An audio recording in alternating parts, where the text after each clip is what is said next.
again the real story in Himachal Pradesh also. Sir, Otherwise, I have to interrupt because जहाँ एक seat Congress की यहाँ बढ़ी और बीजेपी की एक घटी हिमाचल में, वहाँ BJP seem to be telling आप and the Congress in Gujarat, ये सीट मुझे दे दे ठाकुर, ये भी मुझे दे दे Thakur, because 153 is the lead. Congress is slipping to 17 and the AAP has also slipped to 7.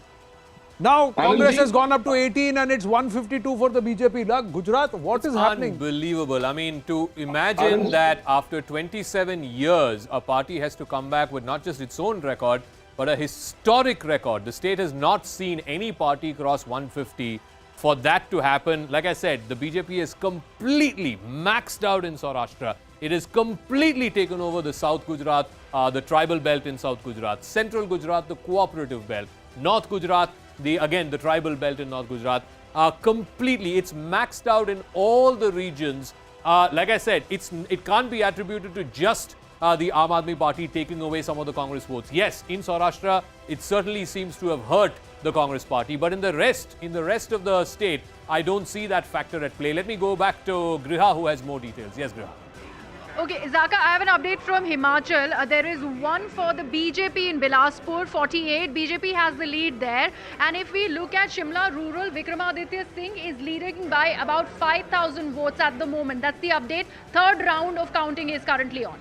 So if you look at Himachal again, I keep saying this, watch out for the urban populated pockets around Shimla, around Hamirpur, and of course around Kullu Manali. In Kullu Manali, of course, you are seeing a seesaw battle in the 3 seats there. BJP is leading in one, Congress is leading in one, and one independent there. But really, I think the fight in, even in 2012, when the Congress won last in Himachal, it was not too far away from the halfway mark. It was just 36. Right now, Congress is at 34. So Congress's victory is around that 35, 36, 37 range. When the BJP wins, it wins big.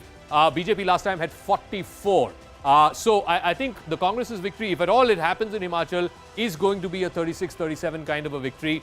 One critical difference, maybe you can ask Advaita this, one critical difference between Himachal and Uttarakhand is, I think, one, they botched up the whole Chief Minister candidate thing in Harish Rawat in Uttarakhand. Yes. And secondly, here, no one yet, at least till a couple of days back when Pratibha Singh first said, okay, I would like to throw my hat in the ring as Chief Ministerial candidate, no one yet has claimed that I want to be Chief Minister. That was not the dominant sort of conversation around the Congress in Himachal. So let's see how that plays. The Congress party on its posters had Veerbhadra Singh. Yes. So the image of Veerbhadra Singh, Advaita, was the dominant image. It was about collective leadership that the Congress was talking about. Do you think that confusion was there on ground? Yes, they did. I mean, they fought under the leadership of a leader who wasn't there. So it was a risky move, but it's looking like it's paid off. And I think credit to the Congress because, like I said earlier, there wasn't this level of anti-incumbency against the BJP and Jairam Thakur really in Himachal.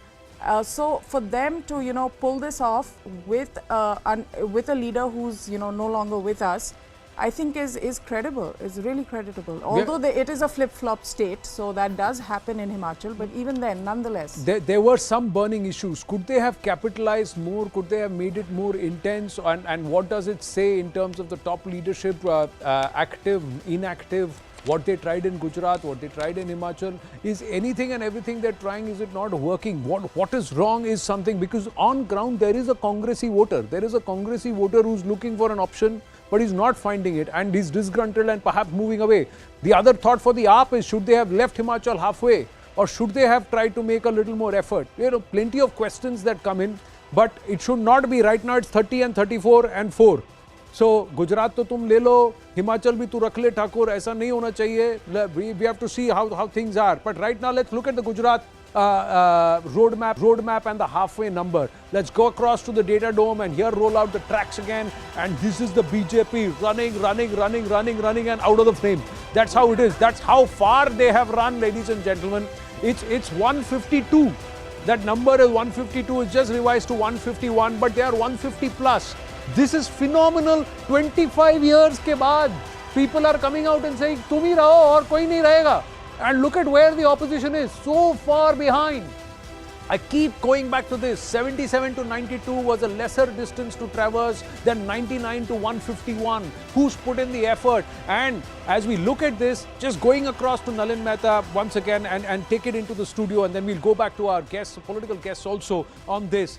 Whenever the Prime Minister is doing extra rallies, the opposition turns around and says Nalin Mehta BJP tension mein hai isliye pradhan mantri mehnat kar rahe hain. But from 2014 onwards, Varanasi and so many other places, when he works more, one should get the intention that they just want to win bigger. So I think, Anand, a lot will be made about the fact that the Prime Minister did 30 plus rallies in Gujarat that he led from the front, and why was he campaigning like a party karyakarta and so on. But you know, that is optics, that is the mechanics of gaining momentum in election context. I think the roots of this victory are built on a much deeper cadre mobilization and an organizational mobilization which has been built by the BJP in Gujarat, and the new BJP post 2014 has expanded that model to many other states. If you go back, I mean, beyond, and this is beyond ideological positioning.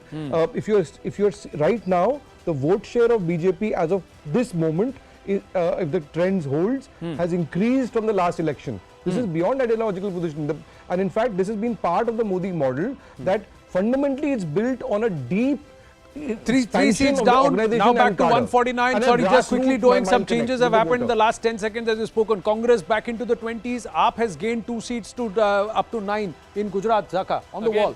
You know, I want to go back to some of the seats that we're getting from Junagadh. Amreli is a seat, of course, which was the seat of the sitting leader of the opposition, Paresh Dhanani. The BJP's Kaushik Vikaria is leading in that seat. If the leader of the opposition in the assembly is losing, then you clearly know there is a problem. Neighbouring seat of Dhari, the Aam Aadmi Party candidate is leading there. In the next seat, which is in sorry, interrupting you. Himachal, 32-32. 32-32 and 4.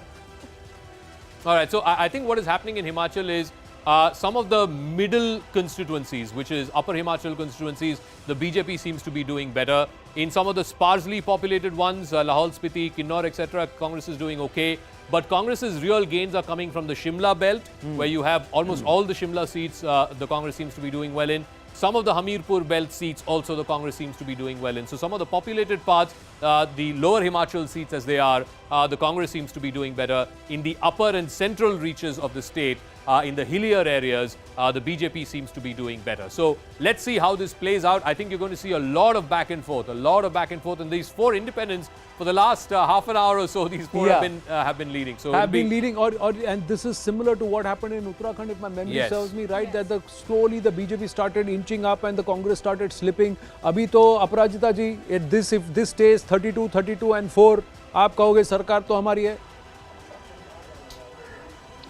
बिल्कुल सरकार हमारी है और बहुत ही आत्मविश्वास के साथ मैं ये बात कहती हूँ, जहाँ तक हमने काम किया है और जिस तरह का हमारा कनेक्ट लोगों के साथ हिमाचल प्रदेश में रहा है, हम ज़रूर ये इलेक्शन जीतेंगे। और कुछ समय की बात है, in fact all of us need to wait with bated breath.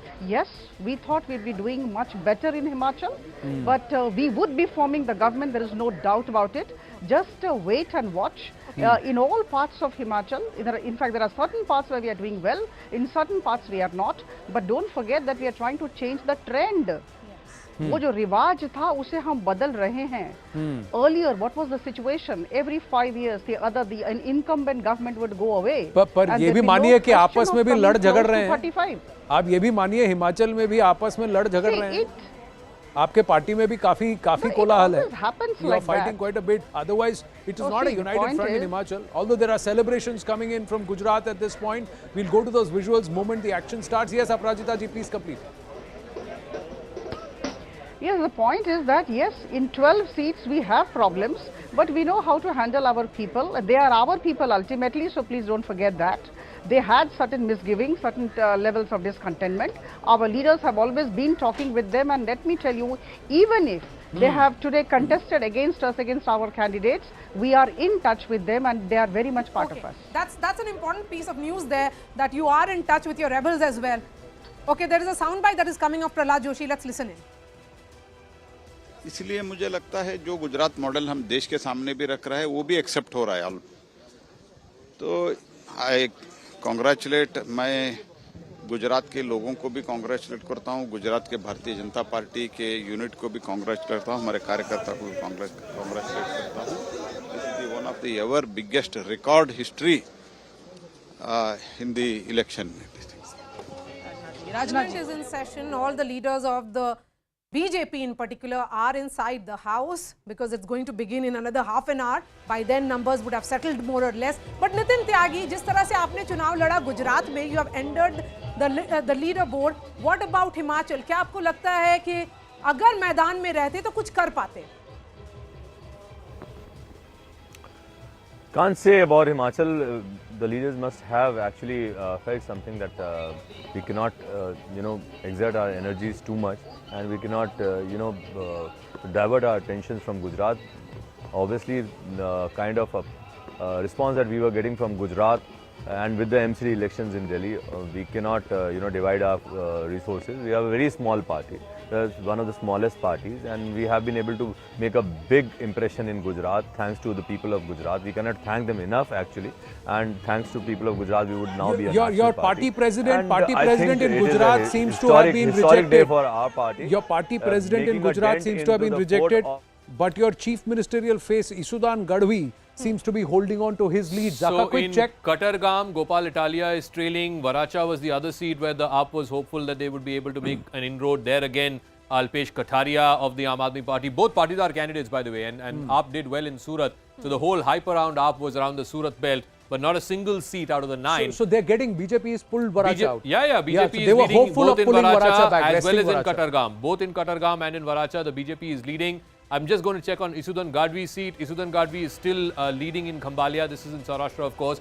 And I'm still checking Jamnagar North, by the way. Jamnagar North is still the AAP candidate there is leading. Rivaba Jadeja is trailing. I don't know if it will hold, but as of now, for the last 20 minutes or so, Rivaba Jadeja has been trailing in Jamnagar North. One more AAP seat has opened up again in Jamjodhpur. This is again, they're all very close by. This is all in the Jamnagar belt, as it were. In Jamjodhpur, Hemant Bhai Ahir of the Aam Aadmi Party is leading. So in Saurashtra itself, if you look at it, 1, 2, 3, 4, 5, 6 seats out of the 10 that the Aam Aadmi Party is leading in, 6 of them are from Saurashtra. And Saurashtra is where the Congress swept last time around because of the Patidar agitation.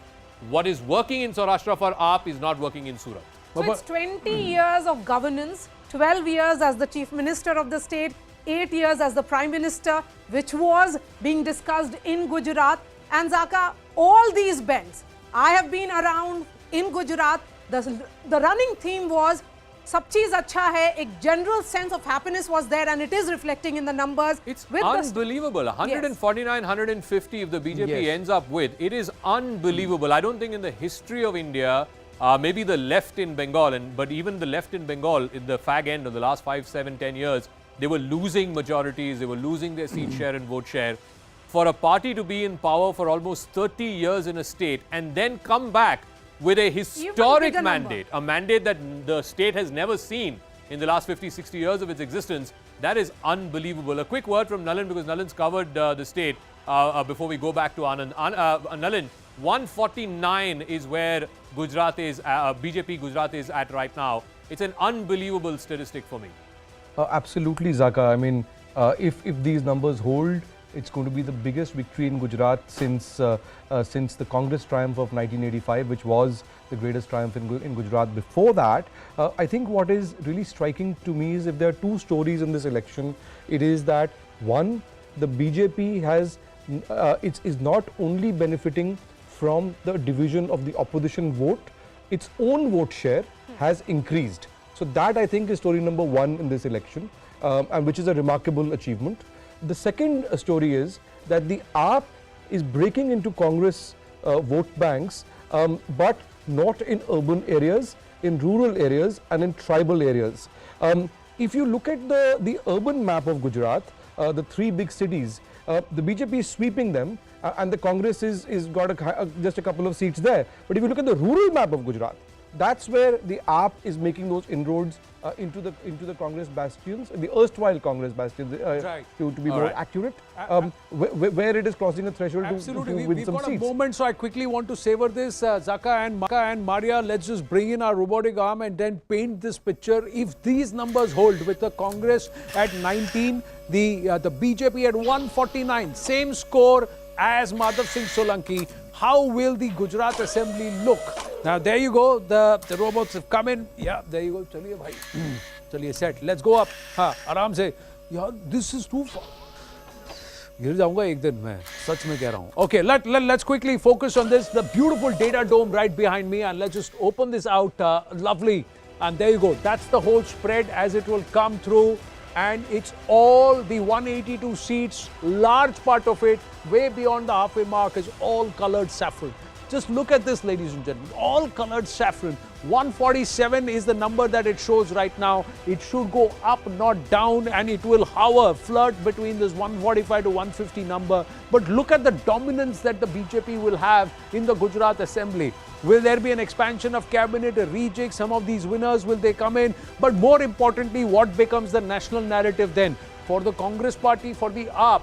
If the AAP breaks into double digits, will it then claim psychologically that it has replaced the Congress as the principal opposition party in Gujarat? Big story there, because now the AAP can call itself a national party because it's there in 4 states. It's there in Goa, it will be there in Gujarat, it's there in Delhi, and of course, it's in power in Punjab. So that's the big question. If the Congress is at 19, can it claim anything at all?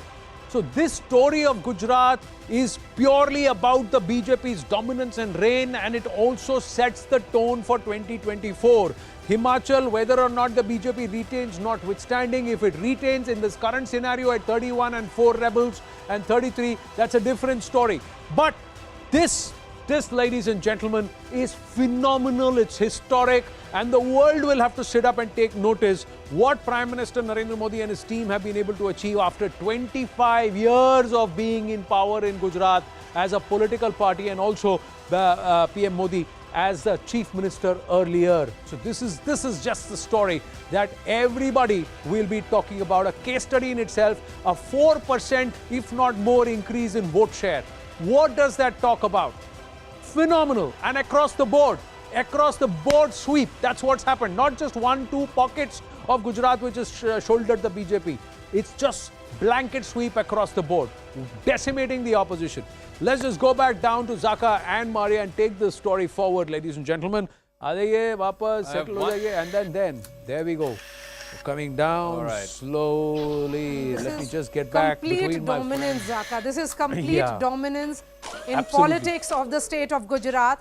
Something that has never happened in any state of India. I just have one update. I'm waiting for the forklift to... All right. Okay. Rivaba Jadeja back in the lead, folks. In Jamnagar North, she's now leading. Her nearest candidate, opponent, of course, is the Aam Aadmi Party candidate. She was trailing for about half an hour or so. But just in the last couple of minutes, as Anand was being forklifted up, she's now come back into the lead in Jamnagar North. Yes, so both the Jamnagar seats, the city seats, the BJP is leading in. And now the ministers have started speaking. Purushottam Rupala, Union Minister, joining us live, and he has been the star campaigner and oldest cabinet colleague of Prime Minister Narendra Modi when he was the Chief Minister of Gujarat. Rupala जी, हाँ 150 अभी हम लोग दिखा रहे हैं, ये क्या है, हो गया है गुजरात में, और क्या माहौल है ये? ये वास्तव में गुजरात की जनता ने भारतीय जनता पार्टी के शीर्षस्थ नेतृत्व में हमारे प्रधानमंत्री जी के जो अपने पर प्रेम है, उस प्रेम की बारिश की है, और भारतीय जनता पार्टी के लिए अगले 25 साल का जो ट्रेंड सेट करने का हमारे प्रधानमंत्री जी ने बात किया था, उसको गुजरात की जनता ने मोहर लगा दी है। जिस मोहर की आप बात कर रहे हैं, बहुत जबरदस्त मोहर लगाया है गुजरात ने। 27 साल आप वहां पर राज किए हैं, 5 साल और मिल रहा है, और इस 5 साल में जो आपका पुराना रिकॉर्ड था 2002 का, वो भी ब्रेक हो गया। माधव सिंह सोलंकी वाला भी रिकॉर्ड लग रहा है कि ब्रेक होने वाला है। ये एक प्रकार से आप इसको इस प्रकार से ले सकते हैं, जैसे मेरा मानना है कि गुजरात की जनता ने अब भारतीय जनता पार्टी को अपनी चॉइस की पार्टी बना ली है, और भारतीय जनता पार्टी के कार्यक्रमों को डेवलपमेंट के प्रोग्राम के रूप में अपने को अपनाने के लिए और जन भागीदारी से गुजरात को डेवलप करने का जो प्रधानमंत्री जी का आह्वान है, इसके लिए हर गुजराती खड़ा होकर इस कार्यक्रम के साथ जुड़ गया है। इस प्रकार से इस नतीजे को मैं आकलित कर रहा हूं। आम आदमी पार्टी के बारे में क्या कहेंगे? उन लोगों ने भी एंट्री कर ली है, 8 सीट अभी दिखा रहे हैं हम। अब देखो, इतनी बड़ी जीत के बाद कुछ विपक्ष के पक्ष में कुछ भी नहीं जाएगा, ऐसा तो गणतंत्र में होगा नहीं। तो विपक्ष के तौर पर आम आदमी पार्टी ने 8 सीटें अभी दिख रही हैं, वो पूरे नतीजे काउंटिंग हो जाएंगे तब तक रहेगी या उसमें कम ज़्यादा होगी, वो पूरे नतीजे के बाद चर्चा में आएगा। मगर उन्होंने अपना वहाँ शुभारंभ किया है, इतना कह सकते हैं। जी रूपाला जी, एक और नमस्ते, मैं आनंद बोल रहा हूँ। एक और बड़ी बात है कि भाजपा ने इस बार गुजरात में अपनी वोट शेयर को भी बढ़ाया है। तो जो अमूमन लोकसभा और विधानसभा में देखें तो एक 10-11% वोट शेयर घट जाता था बीजेपी का, 4% आपने बढ़ाया है। ये किस चीज को आप श्रेय देते हैं कि इसमें प्रधानमंत्री नरेंद्र मोदी की छवि कितना काम आई है, और जो आपने पूरे कैबिनेट का परिवर्तन किया 18 महीने पहले, उसका कितना इंपैक्ट हुआ है? नहीं, सारे क्रियाकलापों को तो आप श्रेय देना चाहेंगे, मगर मैं एक बात जरूर बताना चाहूंगा कि इस कैंपेन के दौरान मेरी एक सभा हुई थी ऊंझा में जी, पब्लिक मीटिंग थी, और पब्लिक मीटिंग में जो जनरल लोगों की उपस्थिति थी वो 60-40 के रेशियो में महिलाएं उस जनरल सभा में उपस्थित थी। तभी मैंने वहां बताया था, और मैंने कुछ महिलाओं से बात फिर बाद में किया था, तो जानने को मिलता था कि हर महिला के मन में भारतीय जनता पार्टी को और मोदी साहब को समर्थन करने का मन बना लिया था जी। तो एक प्रकार से महिलाओं ने प्रधानमंत्री मोदी जी पे विश्वास जताया है, और इसी के चलते वोट शेयर भी बढ़ा है। जी, ये हमने उत्तर प्रदेश में भी देखा पुरुषोत्तम रूपाला जी। तो कहीं आपको लगता है कि ये जो लाभार्थी वाला एस्पेक्ट है और महिलाओं को जिस तरह से महिलाओं का सशक्तिकरण है, इसकी वजह से ये रुझान हुआ है? एक तो एक साफ तौर पे ये कारण है ही है, मगर मैं आपको 2-3 और कारण भी बताना चाहूंगा जो धरती पर हमको देखने को मिल रहे थे। जैसे मैं अपनी चुनावी सभा में मंच से खुलेआम पूछता था कि कोई सरपंच बैठे हैं सभा में, और सामने से जब हाथ खड़ा होता था और मैं पूछता था कि भाई आपके सरपंच के अकाउंट में भारत सरकार के कोई पैसे आते हैं, तो वो इतनी खुशी से लाखों करोड़ों रुपयों की बात करते थे, और उनकी पूरी सभा पे ये बात जाती थी कि प्रधानमंत्री जी की ओर से हमारे गांव के मुखिया के अकाउंट में पैसे आते हैं और बिचौलियों की कोई आवश्यकता नहीं पड़ती थी। उसी का एक पूरा मैसेज अब नीचे तक पहुंच गया है प्रधानमंत्री जी के कामकाज का, कि उन्होंने हमारी पहली इकाई जो है गणतंत्र की वो है पंचायत, वो पंचायत को मजबूत किया है, अपने महिलाओं को मजबूत किया है, किसानों के अकाउंट में पैसे जा रहे हैं, और ये जाने की जो सिस्टम बनाई है डीबीटी वाली, उसकी बहुत चर्चा नीचे स्तर पर आम आदमियों के बीच में है। ये महिला वोटर, महिला वोटर की बात करें, रूपाला जी आपने बिल्कुल सही कहा, क्योंकि हम आनंद में थे और वहां पर मैंने महिलाओं से बात की और सारी महिलाएं एम्पावरमेंट की बात कर रही थी, वो फाइनेंशियल एम्पावरमेंट की बात कर रही थी, कितनी ताकत मिलती है उनको इस बात का सोच करके कि वो डेयरी बिजनेस में हैं और लाखों की बात करती हैं। तो ये जो पूरा ट्रांसफॉर्मेशन है, और खास करके कोऑपरेटिव सेक्टर में जो हम देख रहे हैं, जो पूरा कोऑपरेटिव बेल्ट आज एकदम सैफरन वेव दिख रहा है वहां पर। रूपाला जी, मेरा बिल्कुल सही बात है मैम। आपको जी आप हाँ जी बताइए। जी बोलिए। मैं एक बात बता दूं कि जो हमारे वो डेयरी सेक्टर जो है गुजरात का, वो वैसे भी बहुत मजबूत था, और अपना नया कोऑपरेटिव मिनिस्टर बनाने के बाद हमारे अमित शाह जी ने जिस प्रकार से इसको आगे बढ़ाने के लिए कोशिश कर रहे हैं, मगर वहां प्रधानमंत्री जी ने एक इनिशिएटिव लिया था, और डेयरी का अकाउंट जो होता है वो महिलाओं के नाम पे करने की एक मुहिम चलाई। तो वहां ज्यादातर दूध का कारोबार जो है वो महिलाओं के अकाउंट में हर वीकली, महिलाओं के अकाउंट में हर सप्ताह में वो पैसे जाते हैं, और एक करोड़ों के तर्ज पे वो जा रहा है। तो हर महिला को अभी अपने को वो महसूस हो रहा है कि वो अब घर का मुखिया वो बन गई है अर्थतंत्र के रूप में। बजट वैसे भी महिलाएं बनाती थी, अब वो बजट को इम्प्लीमेंट भी वही कर रही। जी, मेरा अंतिम प्रश्न यही है कि आगामी अभी लोकसभा 2024 से पहले करीब 13 राज्य हैं और फिर यूनियन टेरिटरीज हैं जहां चुनाव होगा। गुजरात का ये परफॉर्मेंस क्या बिगुल है लोकसभा 2024 और इन चुनावों के लिए? नहीं, वो बिल्कुल अगले 24 के चुनाव के लिए नहीं, मैं तो बड़े विश्वास के तौर पर कह सकता हूं कि ये गुजरात के मतदाताओं ने जिस प्रकार से अपना रुख दिखाया है, वो आगामी 50 साल की भारत की राजनीति किस दिशा में जाने वाली है, इसका ये माइलस्टोन बनेगा और उसी दिशा में देश को लीड करने का निमित्त बनेगा। जी, पुरुषोत्तम रूपाला जी, बहुत बहुत धन्यवाद। आपसे बात कर रहे हैं, इसी में एक और खुशखबरी आपको और दर्शकों को दे दे। Jairam Thakur, the chief minister of Himachal, has won his seat. Jairam Thakur has won his seat. Let's go quickly across. Let's go quickly across to Griha at the live result hub. Yes, Griha.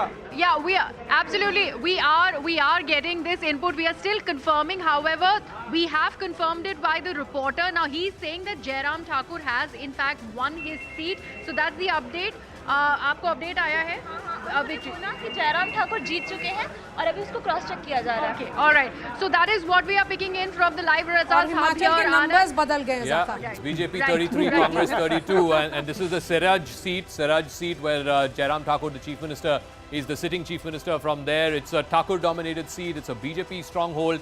Of course, where the BJP is raking up the numbers in Himachal is largely from the Mandi district as well as from Sirmaur. I just want to run you through both of these districts where the BJP seems to have gained quite a bit. In Mandi, a substantial number of seats, I think 9 seats in Mandi the BJP is leading in, 3 seats in Sirmaur. So 12 out of 15 the BJP is leading there. Whereas where is the Congress getting its numbers from? As far as Himachal Pradesh is concerned, look at the Shimla seats. The Shimla seats, the Congress is getting 5, the BJP only getting 3. And of course, we have the outer seats as well. Lahore Spiti, you have Kinnaur. There again, the Congress doing better. And just quickly run you through the Solan seats. Solan and Una, again, the Congress doing well in the southern part, in lower Himachal as it were. The Congress having 8 seats, the BJP only 1. So lower Himachal seats, Solan, Una, the Congress doing well. In the middle part of the state, in Mandi, in Kangra, in Sirmaur, the BJP doing well. But it's not about urban pockets right now. In fact, in the urban pockets, it's Congress that is doing well. And in the rural belt of Himachal, it is the BJP. And if you look at Hamirpur and Bilaspur as well, there again the Congress, I think is, last I checked, was doing slightly better. Yes, 5-3.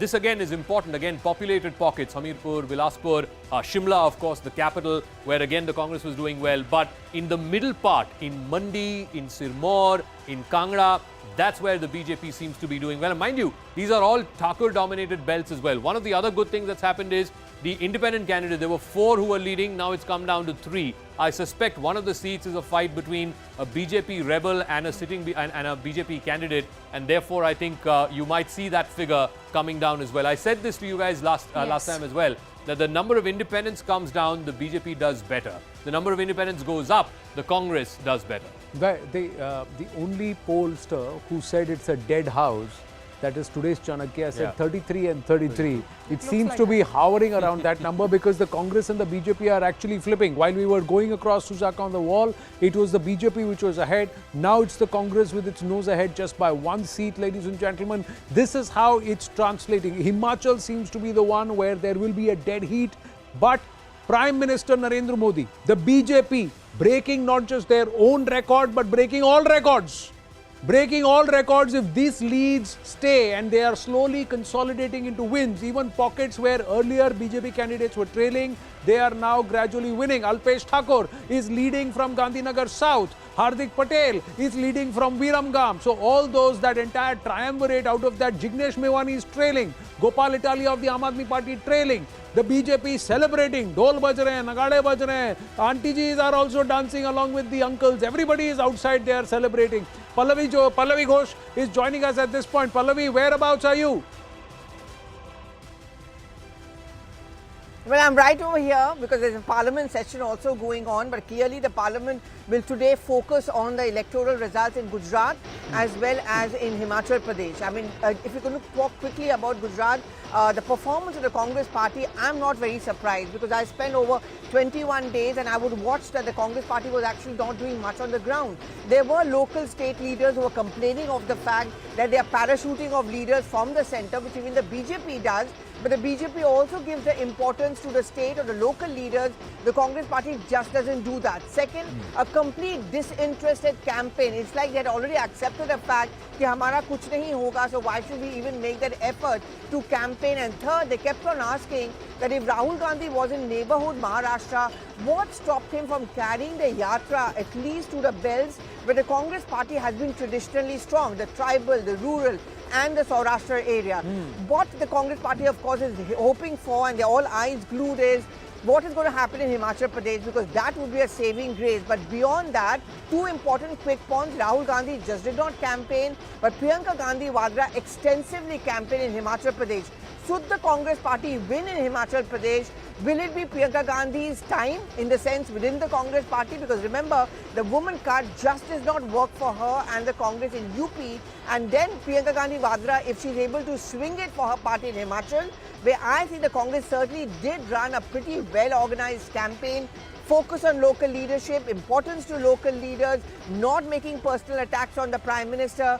It could be the beginning of Priyanka Gandhi Vadra perhaps stepping out beyond Himachal Pradesh to other upcoming state elections.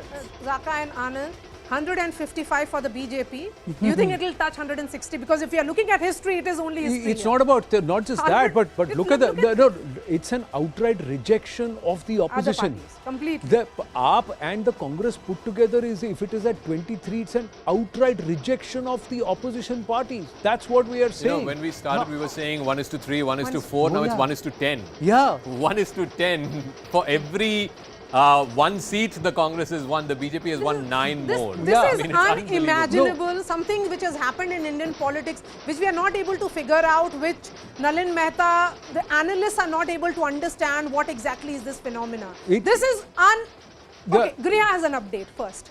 Okay. Nalin, I'm coming to you. Yes, Griha. All right, we are getting the first winner who has been announced from Gujarat, from the Asarwa constituency. BJP's Darshana Vaghela has been declared as a winner from Asarwa. So the first win consolidating from Gujarat, Darshana Vaghela is the one who's won at this point. But look at these numbers, they themselves 1:9 vis-a-vis the Congress party, but it is 1:7 or 1:8 with the Congress and AAP put together. Nalin, this is an outright rejection of any other narrative other than Prime Minister Narendra Modi and the BJP's development story.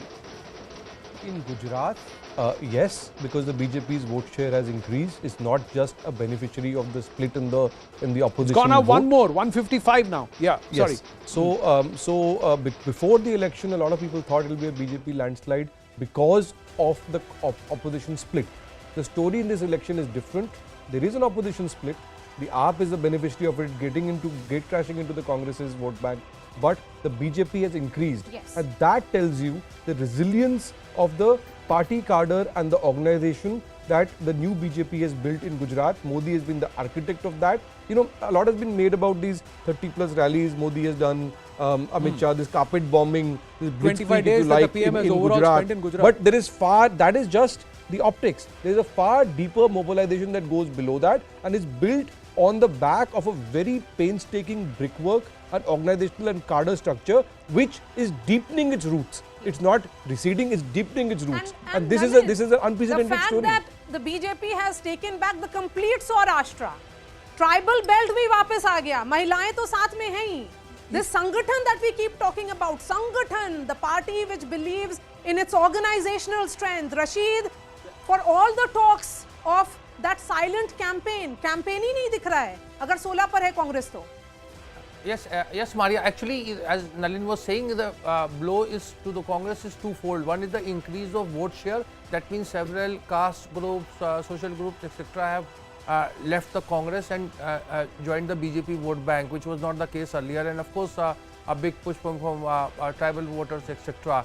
And the split that Aam Aadmi Party has caused, in terms of vote share in Saurashtra region. So this has been a double blow. You see, Congress also worked hard. I'm not denying that fact. And Congress also, if you look at the Uttar Pradesh campaign of Priyanka Gandhi, a classical case, 206 public meetings. So there was no dearth of effort on her part. But result, because she did not have a party on the ground, the social groups, the caste and communities were not backing her, and therefore there was a very dismal performance. So hard work is one aspect of it. I don't deny that Congress didn't work hard. Congress worked very hard. but ultimately in No, election, but what Yogi matters as the is outcome. incumbent chief minister did nearly 150, 160 rallies. So Priyanka Vadra doing 206 public meetings is not a big number, because you got to try 10 times more than what the incumbent is doing. And the incumbent is raising the benchmark. Please, with all due respect to every political party, the Aam Aadmi Party, the effort that it put into a state where it wants to make an entry, it is reaping dividends by getting at least onto the leaderboard with 7 seats, if not 10. The fact is that when you know you have a core voter base of 38 to 40% and you just ignore that voter base, then you are taking things for granted. You are not putting in the effort that you should actually put. That's the only way you can critically analyze the performance of the Congress party right now. It's gone up by 1 more seat to 17. GVL Narasimha Rao of the BJP with us, Nitin Tyagi of the AAP with us. Anshul Avijit wanted to make a point before I go to GVL. Yes, Anshul, because you picked your hand up when Rashid ji was saying something. I just want to make the point that we are not addressing the elephant in the room. This is not a rejection of the opposition, but a complete and utter acceptance of Hindutva. I mean, at least we have to even talk about that. What? I mean, they pulled no stops. I mean, they took out every weapon from the arsenal of Hindutva for this election. The Prime Minister So what is wrong with Anshul Avijit? You're talking about Hindutva as a bad word. Please understand, Hindutva is Hinduness in Hindustan. If all of us don't have Hinduness, is a problem. Don't try and make it a political aspect. It's a rejection of this narrative about Hindutva, Anshul Avijit. I know that argument. No, but what I am trying to say, what I am trying to say very respectfully, what I am trying to say respectfully is the voter has turned around and rejected your narrative of Hindutva, sir. Your interpretation of Hindutva has been rejected.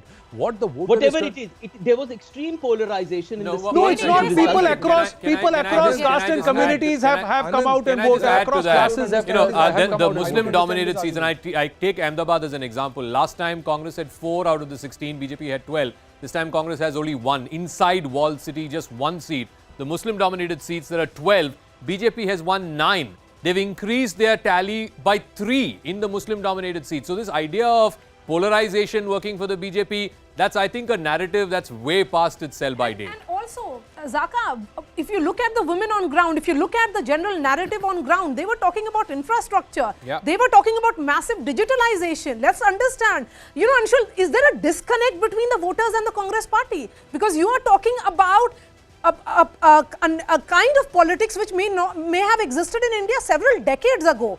This time, the win of the BJP and the phenomenal victory of the BJP in the state of Gujarat is about infrastructure. It's about empowerment. It's about that 4-laning. It's about that sense of happiness. How can you discount all that? No, I am discounting it, Maria. With all respect to what you have on the ground and what you have seen, the Gujarat model is a distorted Vikrit Vinashak model of development. I heard Mr. Prahlad Joshi talk about it. It's entirely a political model. It's not even an economic model. था numbers फिर आपको मिलना चाहिए था क्योंकि आपने क्या अपना alternate model दिया क्योंकि there is a skewed idea. Let you know, today is the day. It is also, Anshul is a good friend. Anshul, it's very, very disrespectful to the Gujarati voter. Forget about Congress, BJP. It's very disrespectful to the Gujarati voter to say, ye Vinash, what is the word you use? Destructive model. No, it's not a Vinashak model, please.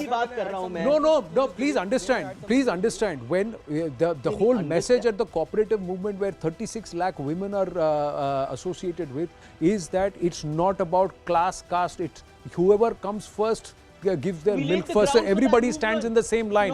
That is what has happened, sir. Right now, it's not about class and caste. There is acceptance across the board for their message. So for you have to recalibrate and see what is the message you took. And you have to critically analyze. You cannot, sir, even the Aam Aadmi Party has taken the story away from you. The Aam Aadmi Party has taken the story away from you. GVL Narasimha Rao, please come in and then I'll go across to Mr. Tyagi again. Yes, GVL. As a cephalogist also, the cephalogist in you did predict 154, sir. Let me start from there. Please complete.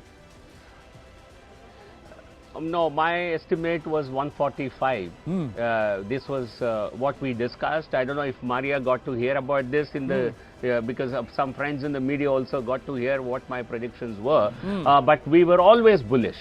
Okay, but people seem to have blessed the BJP even more. I think the biggest factor is not because somebody is chipping at Congress's vote. It's purely a positive vote in favor of the leadership of Prime Minister Narendra Modi ji. Because anywhere you go in Gujarat, you will not hear a voice a negative voice against Prime Minister Modi anywhere in Gujarat. There is only respect, and there is tremendous amount of respect for the leader. I think it is this which has helped in a big way. You see, the Congress today, the news point now, the next bulletin you should be hearing is that Gujarat will have no recognized opposition party. At 17, if Congress continues to struggle at 17, Gujarat, like the Lok Sabha in Parliament, the Congress will lose its opposition party status in Gujarat. That is the devastating. No, not just in the assembly approaching top of 11. So just quickly, we'll take this aspect of the opposition. Psychologically, will the AAP claim that we are now the opposition in Gujarat? Ladies and gentlemen, it's the big story. Gujarat is the big story. It's dead heat in Himachal. But at 11 a.m. on Result Day Live, this is what we can say are the takeaways. The BJP bettering its best ever tally. The BJP on course to register its biggest win after nearly 2.5 decades in power. Prime Minister Narendra Modi, not just a poll-winning machine, but he has nearly half of the population of Gujarat's acceptance. They accept his model and him as a leader. Congress's worst ever performance in Gujarat. Even that their steady vote share base, which has remained steady over decades, has now eroded. The Aam Aadmi Party making inroads into Congress's bastions and their presence being registered pan-Gujarat. The vote share numbers will be significant. Will they psychologically claim the place of replacing Congress as the opposition in Gujarat? And will they consolidate going forward in 2027? We have to wait and watch. AAP gets more vote share. And also Congress BJP in dead heat in Himachal. There again, if the BJP holds on and if this sticks, will the Congress not be able to continue with the Rivaj, and will the BJP retain Himachal? That's another big story that is still developing. It's now, right now, as we speak, there are celebrations at the Gujarat BJP headquarters. Arun Datta getting us the report. Arun Datta is is talking us through what's happening in Gujarat right now. We'll try and connect to him. 30 to the BJP in Himachal, 35 to the Congress. They seem to be comfortable right now, but these leads are dynamic and they're changing. Let's go to the live visuals. Let's listen to what's happening there. Their way of celebration changes here. And look at the enthusiasm in these karyakartas of Bharatiya Janata Party. And the leaders like C.R. Patil and Bhupendra Patel are set to arrive here around 12:30 or 1 these karyakartas of Bharatiya Janata Party. And wherever you look at, you will find karyakartas of Bharatiya Janata Party. And at this moment, the initial trend shows It continues and it's very similar to the Lejham in Maharashtra, but this is all the entire that entire grouping there which follows this kind of measure. Ye dhol bhi baj rahe hain, more news coming in, nagade baj rahe hain, and of course they will celebrate. AAP slipping further 6 seats, BJP going up further 155, 30-35 in Himachal. What drama on both sides, but this is one way, and we discussed it that day, isn't it? Agar 135 par kar rahe hain to 150 bhi rukega nahi, and it will go that way. Just want a quick update on Himachal. It's now right now 35-30, 35 to the Congress, 30 to the BJP. One of the independents, Ashish Sharma, and I correct myself, he's not a BJP rebel, he's a Congress rebel. Congress denied him a ticket. He's now leading and has been for a while now in the constituency of Hamirpur. Ashish Sharma has been leading since counting began at 8 a.m. this morning. So if the Congress is just one short of majority, likely that Ashish Sharma might go with his old party. So the Congress's number could be 36 instead of 35. But Gujarat is really the story of this election. I mean, look at this. It's not just the BJP's best ever performance. This is the historic mandate. No government since the formation of the state in 1960 has crossed 150. BJP right now is sitting at 155. You can, argue saying, AAP hurt the Congress in Saurashtra, AAP hurt the Congress in some of these tribal-dominated seats. But that's not the story, folks. The story is, as one voter told one of our reporters on counting day, Modi ji hamare hain, wo Delhi mein baithe hain, hamara sahara chahiye unko, desh aage badh raha hai, and we should not let him down. This is that vote. You don't get a 2/3 majority. This is almost a 3/4 majority. 155 out of 182 is a 3/4 majority. You don't get that because of some chinks in the opposition. You get that because the state is overwhelmingly voting for one party because they believe that that party has their best interests or has done the best work for them. That's how you get this kind of... Bharosa, Yaqeen, Vishwas, you call it whatever.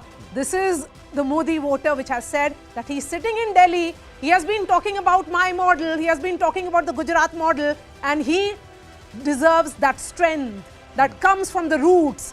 जब जड़ मजबूत होता है तभी वो strength मिलता है. Look at the political narrative that would be set. No, last time around when the BJP struggled at 99, what did they say? Gujarat फिसल रहा है, देश कैसे चलाएंगे? And then the BJP had to really mobilize. Now the opposition, if they really wanted to dent the BJP juggernaut and Prime Minister Narendra Modi, they should have put all their effort in Gujarat. Absolutely. And said, let's try and keep the BJP below 100. Rashid made this point, and I'll go back to him. You know, there is nothing called a silent campaign in politics. You know, it's a complete oxymoron. You have to be on the ground, you have to work, you have to make a noise, which is what the Aam Aadmi Party did. Yes, there's a differential between the noise they made on social media and the number of seats that they've got. I agree on that. But for a party that has just started, first election in Gujarat, 6 seats is not bad.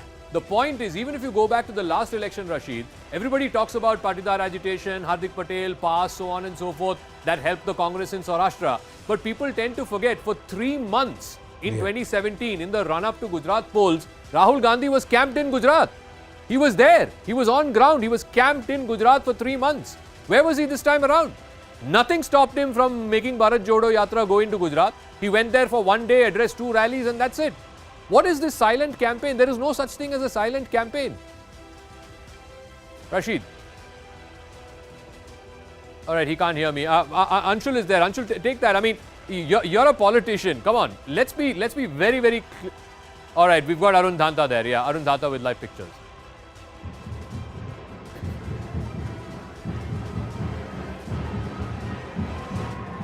Yes, Arun, take it away. Yes. So these are the straight visuals that we are showing you. Look at how things have intensified here at BJP office. We've been here, Zaka, since 6 a.m. in the morning. But now, when the trends are getting clearer and stronger for BJP, you can see that every nook and corner of the Bharatiya Janata Party's office here in Gujarat, Kamlam, is filled with people. You can see dhol, nagades, everybody. And they are present here, and you can see these visuals here, and you can see the chanting of Jai Shri Ram, Jai Ho. I would request my camera person to just show on that side. These are the visuals which are coming straight from the BJP office. A special band has also been invited here to perform on the eve of the victory of Bharatiya Janata Party. We'll also try to speak to a few people here who've come here and to be part of the celebration. Agra Tajnagari. क्या लग रहा है, क्या होने वाला है? ये लोकतंत्र के मंदिर में जो आहुतियां सभी ने लगाई गुजरात की जनता ने, उसका आज प्रसाद वितरण होने जा रहा है जीत की खुशी में। महिला कार्यकर्ता मैम, आप बताइए कहाँ से आई हैं आप? कहाँ से आई हैं? कैसा लग रहा है, कैसा माहौल है? खुशी है, दिल में बहुत लड्डू फूट रहे हैं, नाचने का दिल कर रहा है। सेटिस्फाई है जितनी सीटें आ रही हैं उससे सेटिस्फाइड हैं आप लोग? सीट्स जितनी आ रही हैं उससे खुश हैं? हाँ, बहुत खुश है, बहुत खुश। आप बताइए कहाँ से आई हैं? You can see the visual, these Mahila Morcha women of Bharatiya Janata Party are present. Ma'am आप बताइए, खुश हैं आप लोग? हमारा जय છે, बीजेपी નો જય કરશે, જાજી રીટમાંથી વિજય બનવાના છે, ભારત માતા की जय। जितनी सीटें आप लोग की आ रही हैं उससे खुश हैं अभी तक? 152 सीट आएगी और बीजेपी का जय हो। आप बताइए मैं खुश हैं जो किस तरह का? बहुत हूँ, खुशी भी बता नहीं सकती, इतनी खुश हूँ मैं, बहुत खुश हूँ।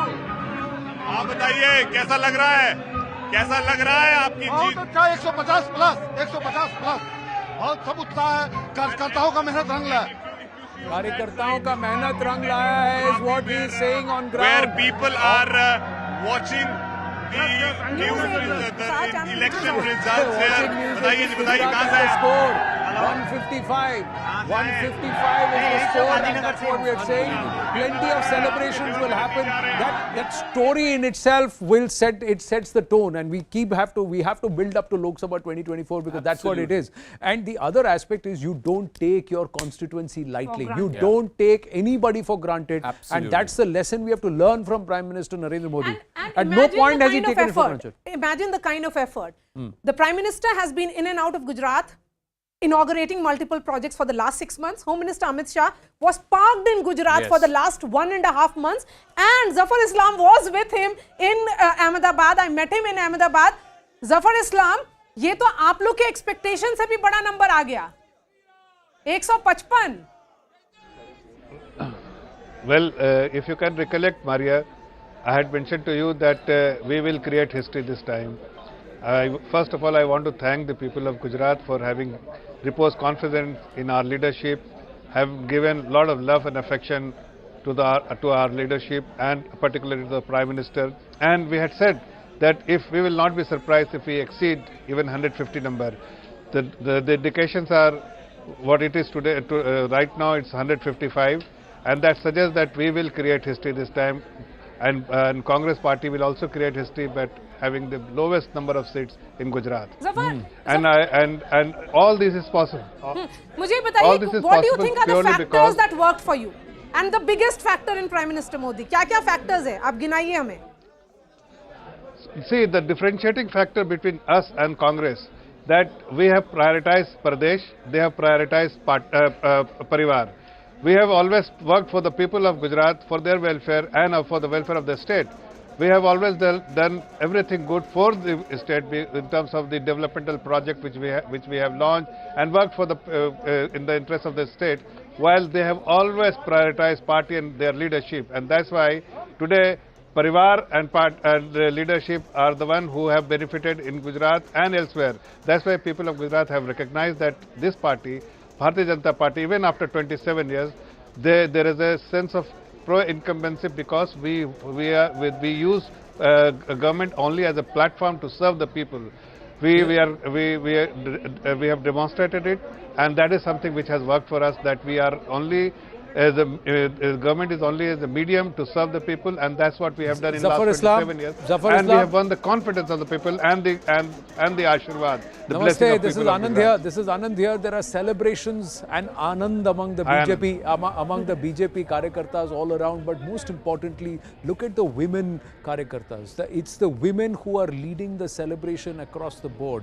Aman is also with us. Aman, on ground, this aspect of Labharti, this empowerment or making women more powerful, financially independent, digitally connecting them, and also giving them a belief that they are the ones who are going to drive the change in society and part of the story. Is this perhaps the secret recipe of the Prime Minister? Is this the connect that is giving the BJP the kind of vote share that that's reflecting on the Election Commission's website? 50% plus, nearly 53%. 53%, Anand. And I think women voters have strongly backed Mr. Modi, strongly backed the BJP. That has also been the history of Gujarat. If you look at the entire dairy sector revolution, if you look at schemes which have been rolled out, in fact, the BJP manifesto in Gujarat had focused in a big way on benefits for women.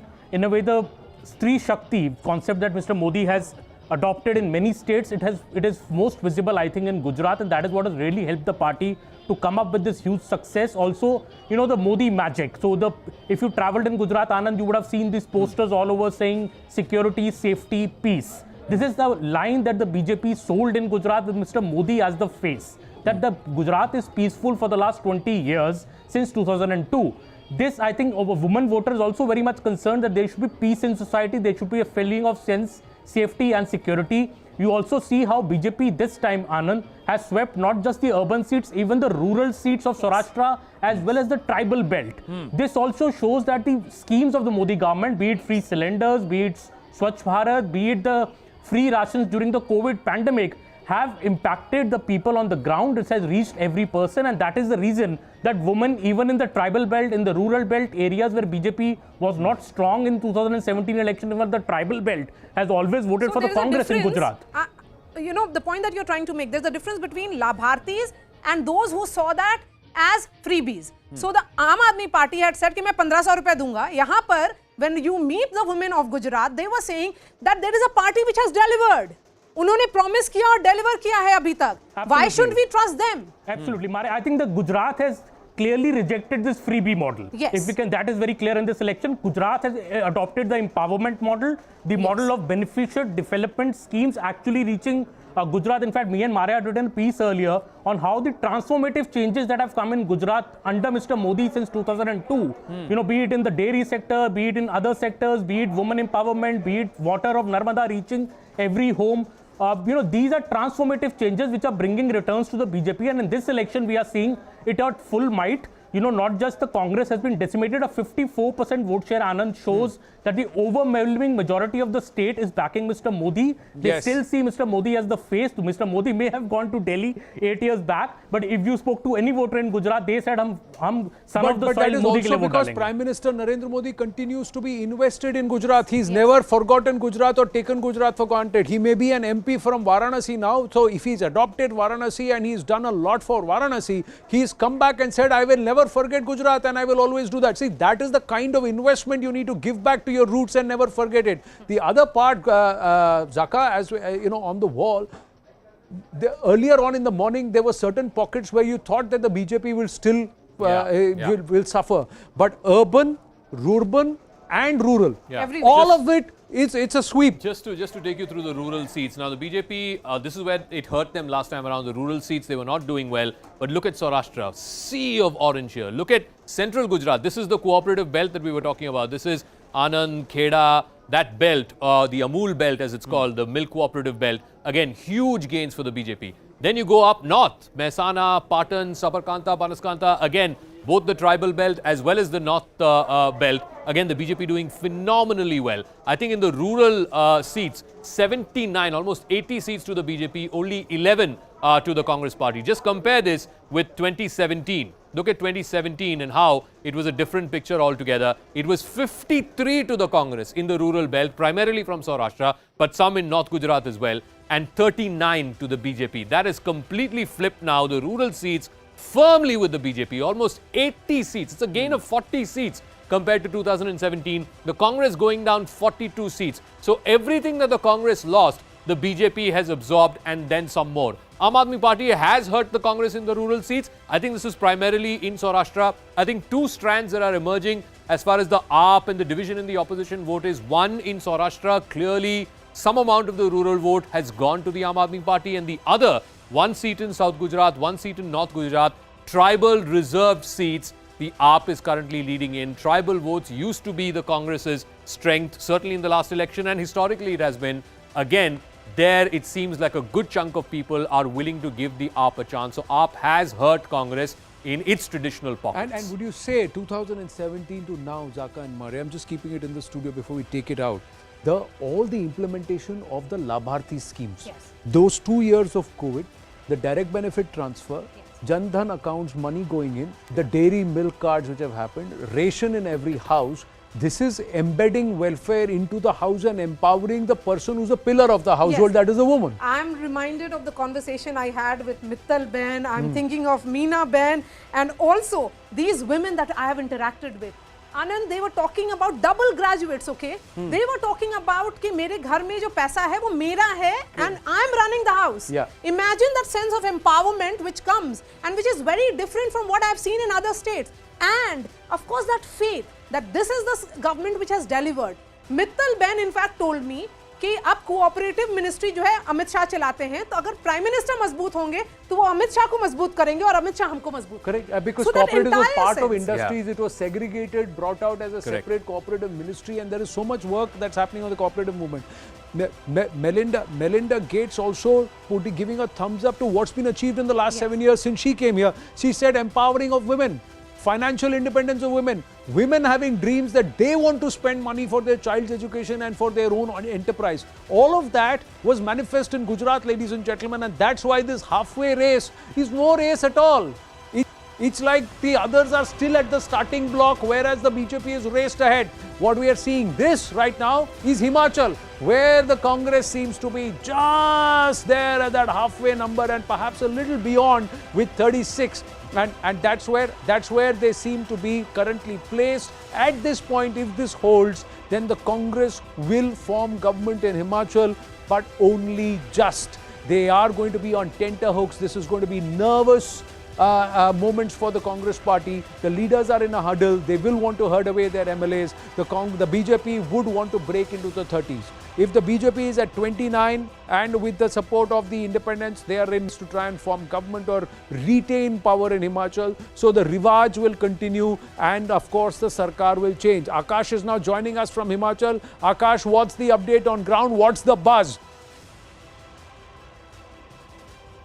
Right. So, Anand, this is Happy Lodge and this is the residence of Pratibha Singh and also Vikramaditya. First of all, I'm showing you the visuals. You can see a number of supporters and also the media personals here because you see the trends are somewhere showing that, Congress has got a lead. 35 seats is what we are learning. And, I have some members of the Congress party. In fact, the members of the legal team. Deepak Sharma ji is with me. Deepak ji, अभी तो ये हो रहा है कि अभी तो lead है लेकिन एक आध दो सीट रह जाएगी तो हमने देखा है कि पहले भी कैसे सरकारें बनती रही हैं इस बार क्या कुछ आपको लग रहा है क्या कुछ होने वाला है देखिए निश्चित तौर पर हिमाचल प्रदेश में एक लोकतांत्रिक सरकार जनता को मिलेगी और कांग्रेस पार्टी पूर्ण बहुमत के साथ सरकार बना रही है और हिमाचल प्रदेश में विभिन्न मुद्दों ने काम किया है जैसे हमारा ओपीएस हो गया बेरोजगारी का मुद्दा लेकिन आप बेशक कॉन्फिडेंस अपना दिखा रहे हैं मैं आपसे बात करना चाह रहा हूं कि हाइपोथेटिकल सिचुएशन अगर हम ले लेते कि एक आध दो सीट आप कम रह जाते हैं जैसा कि एग्जिट पोल्स भी कहीं ना कहीं दिखा रहे थे बीते जो एक्सपीरियंस हैं उनमें हमने देखा है कि कैसे सरकारें बनती रही हैं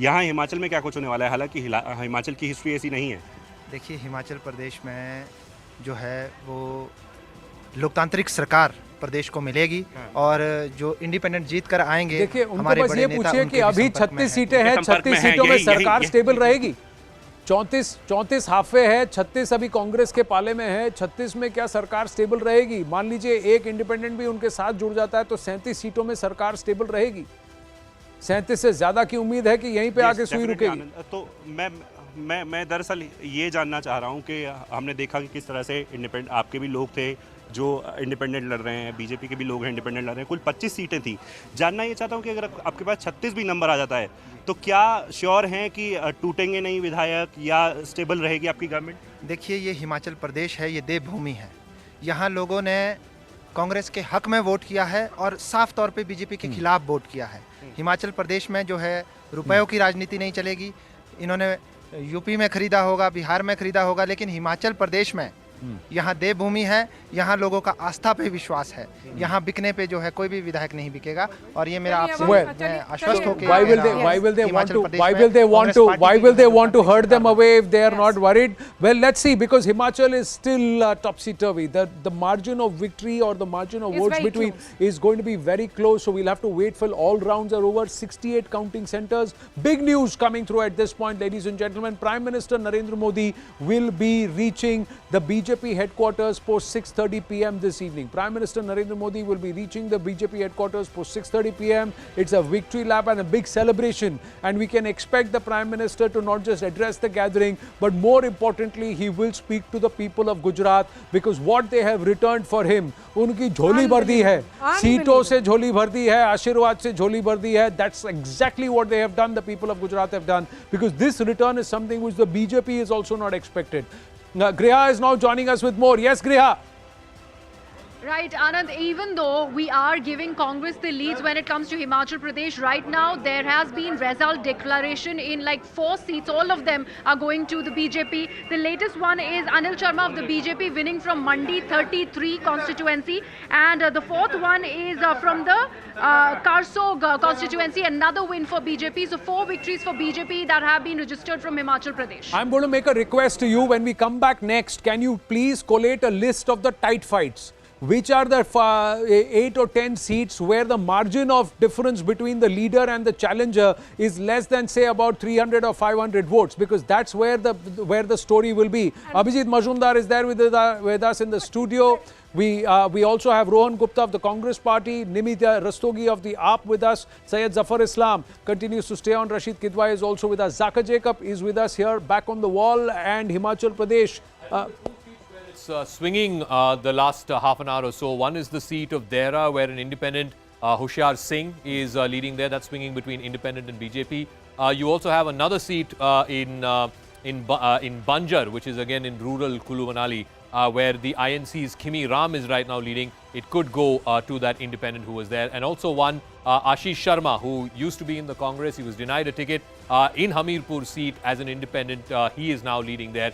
3 independents leading, but Congress right now moving up to 38. Remember, even in 2012 when they won the state, they won with a slender majority of just 36. I suspect if these trends hold, you're looking at the Congress around 36 to 38, maybe even 39 seats. And of course, let's not forget that one rebel is a Congress rebel who, if he or she is promised ministership perhaps, would go back to the Congress. But I want to go to the story of the day, that is in Gujarat, and Rohan is joining us. Rohan is from Gujarat. Rohan, I mean, come on, tell me, there's got to be something up here. 156 seats. Never before in the history of your state have you seen 156 seats after 27 years in power for a party to come back with a record-breaking historic mandate. Surely they must be doing something right. I completely agree with you, and I think whether they are doing something right or not, but we have done something wrong somewhere. We had this time strategy of going micro, door-to-door with our 8 promises and doing a low-key campaign, I think, but we have failed somewhere. Whether it is rural or urban, I think across the Gujarat, the message is the same. So I think, yes, it's a big defeat for us, and this was not expected out of us. Yes, Himachal is showing some sign for good news for us. So let us hold on to that. But as far as Gujarat is concerned, I concede that we have not been able to capitalize on the strong anti-incumbency on ground which was there, which was quite visible. So maybe the issues which, yeah. But Rohan, you know, I had met you in Ahmedabad. We had spoken on that show as well. But the question is that this is not anti-incumbency that the opposition could not encash on. This is, if anything, telling the Gujarati voters are telling Prime Minister Modi that we want to strengthen your hands, that we have faith in 27 years of governance of the BJP and we want to give you 5 years more. Shouldn't it be seen as a positive vote rather than a negative vote, the way in which you are saying? That there was no alternative and hence the BJP got it. See, BJP has won this number of seats. That doesn't mean that there are no issues on ground. You were there in Gujarat. There was a strong anger in the people due to price rise, due to unemployment. 22 different groups of people were doing agitations in Gujarat. So what I'm saying is very simple, that yes, there was strong anger, but somewhere we could not match up to the expectation of people. We could not give people alternate that if people are not happy, if we are there as a Congress party, people can trust us. No. Okay. So they went to Rohan, to be fair, मुझे ये नहीं दिखा, मुझे anger नहीं दिखा. In fact, I saw that people of Gujarat were very satisfied and happy with the current government. Abhijit Majumdar, the big takeaway for you, 156 and counting, it appears. Yeah, so no, I actually tend to agree with what the Congress spokesperson just said, Rohan. You know, BJP has done things in Gujarat, but not extraordinary things in the last 5 years. But the fact that you know, there seems to be absolutely no opposition at all in Gujarat. You know, that is what is startling. I mean, you know, and AAP has not made that much of a dent. Congress can't say that AAP has cut our votes and which is why we have lost and all that. That is, you know, that logic or that reasoning doesn't even hold. So Congress will have to introspect definitely in Gujarat. Himachal, they seem to be heading for a win, but again, I mean, in a small state with a lot of more votes to be counted, we need to wait and not stick our necks out yet. But yeah, Congress again, Himachal. But it beats me, Abhijit Majumdar. The fact is, how can you go low-key when your distance is 77 to 92? How can you go where you got to traverse 15 seats to that halfway number? Would you go low-key or would you make noise? Look at the AAP. The AAP was nowhere in Gujarat. A municipal body poll where a Congress moved en masse and they ended up with 27 seats. It surprised the AAP itself, and they started making noise, and they made noise, and they've got 6. They've got 6 and they're on the leaderboard. Nimi Rastogi, would you want to psychologically claim the opposition place in the BJP in Gujarat? Because there is no opposition. Right now, there is no qualified opposition in the Vidhan Sabha. No party qualifies to take the place of opposition. Absolutely. I would rather say that our graph is ascending like no other graph in the country in the history of independent India. And we have done exceedingly well in wherever we've tried our best. Actually, it's not an overnight phenomenon. Our work, our sincere work starts much earlier than that, and our model in Delhi has kind of stuck with I'm people just that, interrupting you, just going as a across to credible- Gujarat for a bit. The incumbent Home Minister, Harsh Sanghvi, who's also doing very well from his seat in the Surat district, is celebrating at the Gujarat BJP headquarters. There is huge celebrations there. Let's just go full frame to that picture, to those pictures, please. And stay with those visuals. Harsh Sanghvi at the Gujarat BJP headquarters. Huge noise. We'll try and connect with Arun Dhanta. Let's try and amp up the audio there. No, it doesn't look like Harsh Sanghvi. Is that really Harsh Sanghvi? I'm going to check with Arun Dhanta. Is that Harsh Sanghvi there? That's another MLA.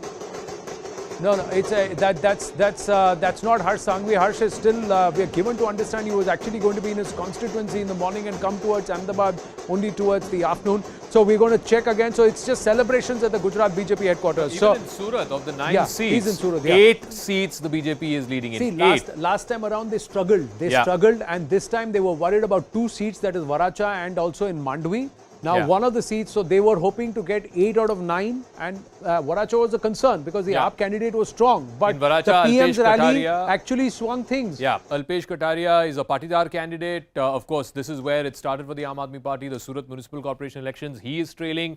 And of course, in Katargam, which is the neighbouring constituency, Gopal Italia, the state president, he is trailing as well. So for the AAP, in Surat, certainly where their story began, there is not much to show for. The only seat that the opposition there seems to be having is Aslam Firozbhai Cyclewala of the Congress party in Surat East. But, you know, a phenomenal story. And I sort of, I just want to, if the BJP won by 120 or 130, you could have said, yes, there are chinks in the opposition's armor. AAP is eating into Congress's votes, so on and so forth. But 156, 157 now. When everybody said, the calm election of 85 under Madhav Singh Solanki was a watershed election, it changed the dynamics of the state. This also has to be a watershed election. Never before in the history of Gujarat state has any party crossed 150.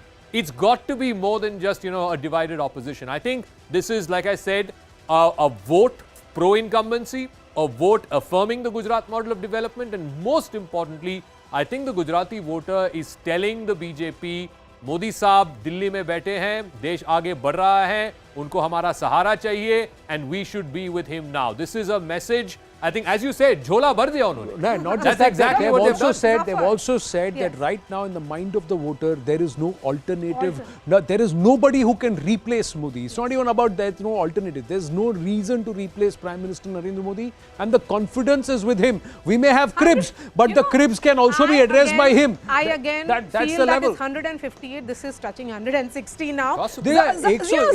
कुछ भी हो सकता है. अब ये number तो रुकने वाला नहीं है. Let's just do some. Let's just bring down the leaderboard. The data dome and Alexa is a little upset कि आप मुझे भूल गए, हमको लाए नहीं. So let's just quickly look at the leaderboard, ladies and gentlemen. This is a fantastic leaderboard that's coming in at this point. Gujarat is with the BJP.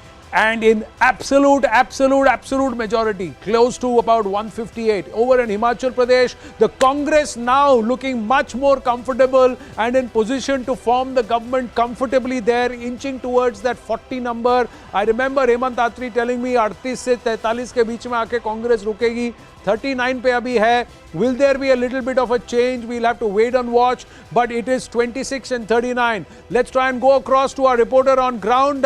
Siddhant or Arun, who's there with us? Siddhant, can you hear me? Where are you?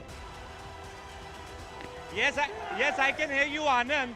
And what I'm witnessing today is historic. Anand, this Kamlam office of BJP witnessed history in 2014 when Prime Minister Modi became the Prime Minister of the country. And today, again, it is a historic moment for them because for the first time, BJP has crossed 150 mark. थोड़ा ढोल वोल बजाइए आप लोग. BJP अभी नहीं बजा रहे ढोल. ढोल बजाइए, थोड़ा ढोल बजाइए. आनंद को currently polls have come, the sweets are being distributed. We'll speak to some of the leaders of the party, and here you can see the celebrations are going on. Excuse me, एक बार यहाँ पे कुछ महिलाएं हैं, उनसे बात करते हैं। बहुत खुश है, बहुत खुश है। अच्छा, ये वही कार्यालय है बीजेपी का जहाँ से प्रधानमंत्री जब चीफ मिनिस्टर थे वो प्रधानमंत्री बने थे। एक वो दिन है, आज का दिन है, 150 बीजेपी ने पार किया है। तो मतलब प्रधानमंत्री ने कितना बढ़िया काम किया है कि इस वजह से आज गुजरात का इतना बड़ा ऊपर जा रहा है। 150 के पार हो गए। कभी सोचा था कि 150 का पार? हमने पहले से सोचा हुआ ही है। 150 प्लस हमारा टारगेट था और वो हम क्रॉस कर रहे हैं। 150 प्लस से हम क्रॉस कर रहे हैं। प्रधानमंत्री की ही सफलता दिखाई रही है। मोदी मोदी मोदी मोदी मोदी मोदी अरे गुजराती में तो गुजराती हर एक व्यक्ति मीठा है पहले से। हमारे को मिठाई की कोई जरूरत नहीं, अभी आ जाएगी मिठाई। अभी आ जाएगी पटाखे बहुत टूट गए अभी तो। भी आ रहे हैं और दिवाली का माहौल। मैं लेट हूँ पर सेलिब्रेशन तो पूरे हफ्ते आ रहे हैं भगवाधारी नरेंद्र मोदी जिंदाबाद। आ रहे हैं भगवाधारी आनंद। Now behind me you can see Pradeep Singh Jadeja, who is a Sangathan Mantri here in Gujarat, and he is there. You know, can you try and make your way to him, Siddhant? Try and make your way to Pradeep Singh Jadeja and get a word in. Yes. Okay. Wait. Pradeep bhai.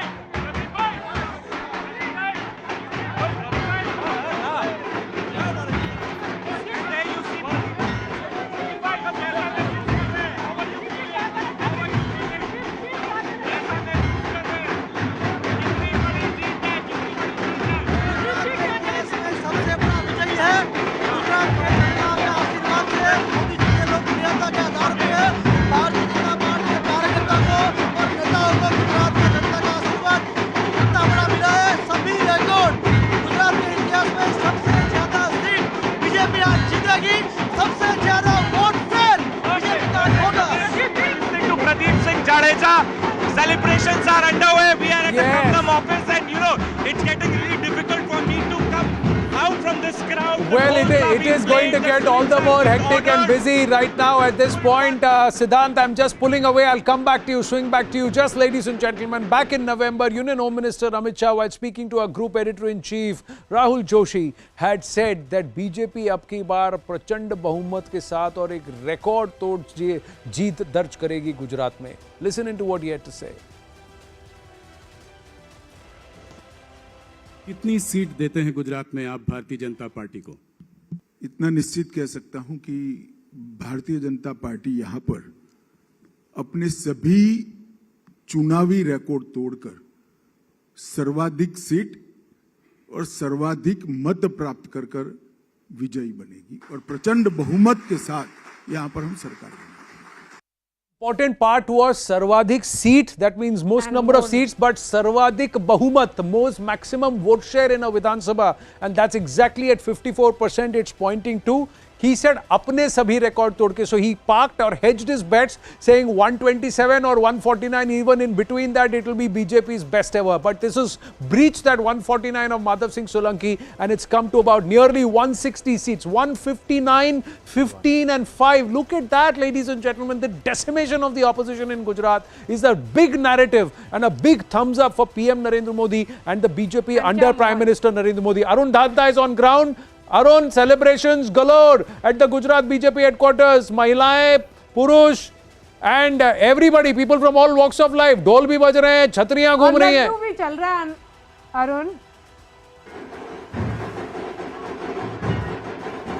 Well, Anand, the scenes are electrifying here at Bharatiya Janata Party as they are getting the trends. In fact, you can see the TV screen of News18 Gujarati is there where they are watching the news, the results, the poll results. And in fact, the Garba is being performed by the women here. We try to speak to them while going inside this program. We speak to them. जी बताइए कैसा लग रहा है?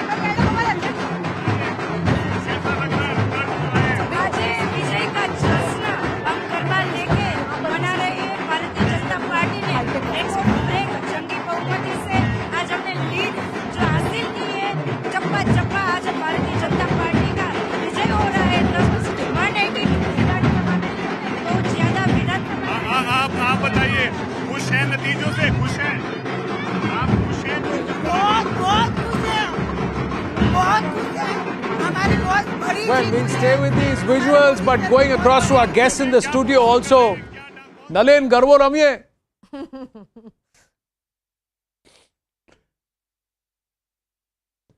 Where Abhijit Majumdar is also with us.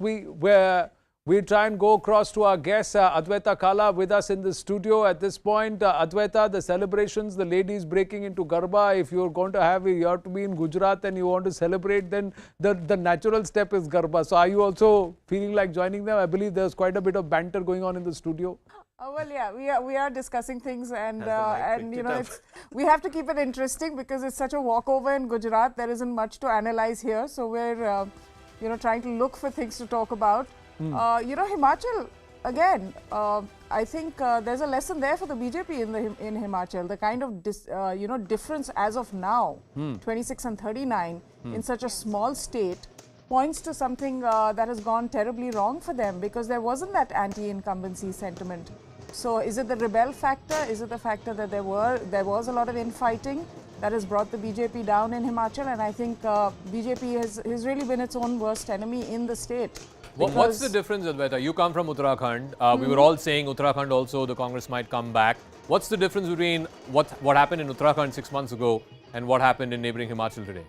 You know, I've always said that Uttarakhand was a pure Prime Minister Modi vote, and that was an election for Congress to lose, because there was anti-incumbency. I think if Harish Rawat had been supported enough, being the tallest leader in the Congress there, I think he could have pulled off something more like a near win than what it ended up being. The Prime Minister, once he came into campaigning there, is when it really shifted in favor of the BJP, because he's deeply loved, not just respected and admired, but he's deeply loved in Uttarakhand. And I think that's what made the difference. It's definitely Prime Minister's state and Prime Minister's win. What because about the old BJP pension couldn't scheme? have done it on its own. Do you think that had a role to play in Himachal? I'm sorry? Old pension scheme? Old pension scheme, but I'm actually looking at it more from the point of view from the rebel factor, because you know, there were these factors, but there wasn't. I went to Himachal, there wasn't like a huge anti-incumbency or anything like that sentiment going on. It was a scandal-free governance. It was a chief minister who lasted his full term, as opposed to Uttarakhand, where they made 3 changes. Yes. It was you know, stable. I think it's a really something that the BJP needs to analyze very carefully, because this kind of a gap in a small state points to something, some sort of rot. Was there internal factionalism to the extent that they actually ended up trying to I think hurt them, damage themselves? Aman Sharma is with us at this point. Aman, the other aspect is, did the Congress modus of campaigning their work? Did Priyanka Vadra's effective campaigning on ground to try and also push on the local issues, did that work? They steered clear of targeting PM Narendra Modi but kept focus on the local issues. Did that actually work? Or was it the factionalism within the BJP? Aman, can you hear me? Well, we'll try and go to Aman in just a bit. Let's go back to Siddhant. Lot of celebrations in Gujarat, over in Ahmedabad. Yes, Siddhant, who all have arrived among the BJP leadership there. Yes, Anand. Well, all the MLAs of Ahmedabad constituencies, the winning MLAs, at the same time the Karyakartas from Ahmedabad and Gandhinagar have gathered here, Anand. Let's get into the crowd and try to get a reaction for our viewers. What is exactly happening here? Now you can see the celebrations are underway. Let's go to some of the women candidates here. We'll speak to them. हाँ जी, क्या माहौल है? क्या माहौल है? बहुत बढ़िया माहौल है, बहुत बढ़िया माहौल है। भारतीय जनता पार्टी जंगी बहुमती से जीत हुई है। अब ये बताइए कि ये सेलिब्रेशन कितने दिनों तक चलेगा? ये जश्न कितने दिनों तक मनाया जाएगा? बहुत सारे दिनों तक चलेगा। हमारी जितनी जीत हुई है उतने दिनों तक हमारी ये कैसे, ये जीत कितनी हिस्टोरिक है? ये जीत कितनी हिस्टोरिक है? कितनी महत्वपूर्ण जीत है? आप लोग क्या कैसे जश्न मना रहे हैं? हम लोग हिंदुस्तान में बीजेपी की जीत है। हिंदुस्तान में बीजेपी की हिंदुस्तान में जीत है। आप इसको कैसे मना रहे हैं? मोदी साहब जिंदाबाद था, जिंदाबाद रहेगा। There you see, the women celebrating here. Modi and sir, from the zindabad headquarters the, of Bharatiya zindabad Janata hai, Party. zindabad rahenge. It's all about the adulation or the love for PM Modi. Advaita said it right, that it's not just respect, it's not about acceptance, but it's about adulation. It's moving to that level, and Gujarat has set the tone that when it comes to PM Modi, there is no cutting corners. It's like pura jholi bhar diya. Let's go across to Griha and understand what's happening in Himachal. The leads seem to be settling in. How many more rounds to go? Is there going to be a change in the picture, or the sense is that more or less the Congress is comfortably placed? Griha. Now, there are interesting things that are coming out of Himachal, Anand, because from all the 6 winners that have been announced, 5 of those are from the BJP. Only 1 so far is a Congress winner. Now, you're talking about what is the margin earlier. It's very, very tough call at the moment, because some places there is round 3 of the counting that is, being carried out. Some places it has gone up to round 8. But I've just collated that list that you were talking about, and I have few interesting things there. We're talking about the Congress bastion Haroli, from where Mukesh Agnihotri is currently ahead, but just by 3,000 votes. But I'd like to also mention that right now, 3rd round of counting is going on over there. If you look at Fatehpur, another important seat, 5th round of counting is currently on. Congress's Bhavani Patania is, putting up a big fight against BJP's Rakesh Patania. The margin, mind you, is only 600 votes, Anand. 600 votes. And if we look at Indora, Congress is ahead by just 400 votes against the BJP. Round 5 of the counting is happening over there. How many rounds are there, Griha? Yeah. In Himachal, how many rounds in every constituency? There are about 8 to 9 rounds of counting, depending upon the number of votes that have been polled. But 8 to 9. Right now, we've gone up to 8th round, but in Fatehpur, round 3 at the moment. So there are certain constituencies where there are 3 or 5 rounds. There are some constituencies where there have been 8 rounds already. The final round is going on. Some constituencies, the wins have been declared already.